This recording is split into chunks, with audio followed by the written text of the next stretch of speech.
Welcome in to the first of our USL PRO Playoffs quarterfinal previews, where myself, Nicholas Murray, and Chris Economides will be looking ahead to this Saturday's matchup between the Charlotte Eagles and the Harrisburg City Islanders at Skyline Sports Complex at 2 p.m. Now, Chris, this is a classic 4-5 game. Should be very entertaining. Two very well-matched teams, I think. Yeah, each team won on the opposing team's home field during the regular season. Very intriguing matchup. You know, you've got the Harrisburg City Islanders led by what I'm starting to call them now is the dynamic duo of Lucky M. Kasana and Saint Ture. And you got Charlotte led by Jorge Herrera. Should be a fun matchup. As you mentioned, Harrisburg won the first match between these two teams earlier in the season. They went in, took an impressive 4-0 victory at the Queen's Sports Complex. But earlier this month, Charlotte went behind early against the City Islanders at Skyline, but then rallied to come back and take a 2-1 victory. What do you think the two teams took away from that matchup in particular?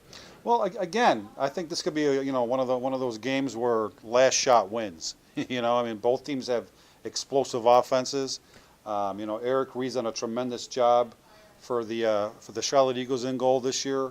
Nick Noble has been tremendous for Harrisburg to lead them to where they are. It's a great 4 versus 5 matchup. Up in the air. I know that in talking to various coaches and other administrators throughout the league, that it's a toss-up. That's how I see it right now. It's just anybody could win this game. Now, you mentioned Jorge Herrera earlier, and he's probably going to be a key factor in the game for the Eagles. He had 10 goals this season, and he was the guy that really opened up space and created opportunities for some of the other guys, especially rookie phenomenon Christian Ramirez, who finished with 8 goals and 5 assists himself. How big a role is Jorge Herrera going to have to play if the Eagles are going to win this Saturday? I mean, he's obviously a key cog. He makes the whole offense go there. He's sort of the straw that stirs the drink. But no, I mean, obviously he's a key cog in, Mark Steffens, year in, year out, Billy Betcher, both those, class coaches, highly tenured coaches within the league. They do a tremendous job in both organizations.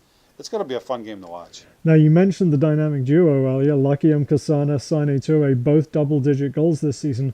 But for me, I think the guy that I'm looking for is Christian Hernandez. He scored in both of the meetings for the City Islanders against the Eagles, and if he can either find the back of the net, or provide the opportunities for Kasana and Ture to put away, I think that's going to be a big key as far as the City Islanders are concerned. Yeah, they're a very potent 1-2 punch. When Saint Ture sort of leveled off later in the year, Lucky stepped right in. They didn't miss a heartbeat. He's scoring goals left and right. It's going to be a tough match for the Charlotte Eagles to try and contain both those guys. I'd be curious to see what head coach Billy Betcher does if he plays them together, brings in one later over the other. I'll be curious to see. What are you expecting to see as far as the rhythm of the game, the tempo of the game, as both teams go in and try to move on to the semifinals? You know what? It's a known fact that defense wins championships. And I think these teams both have it in them to play defense. They've got 2 quality keepers, as I just mentioned. So I think, having said that, it may come down to the last goal. I'm looking at a 2-1, 1-0 sort of game here. As strange as that sounds, because teams tone up obviously a notch for the playoffs. Defense is on the forefront. It may be a little bit pensive in the beginning of the game. Teams don't want to make a mistake to cost them that first goal. We'll see how it goes. Well, you can watch all of the action from Skyline Sports Complex this Saturday at 2 p.m. Eastern, 11 a.m. Pacific on USLNation.com. We hope you'll join us then for the start of the USL Pro Playoffs. Until then, for Chris, my name's Nicholas. Thanks for joining us.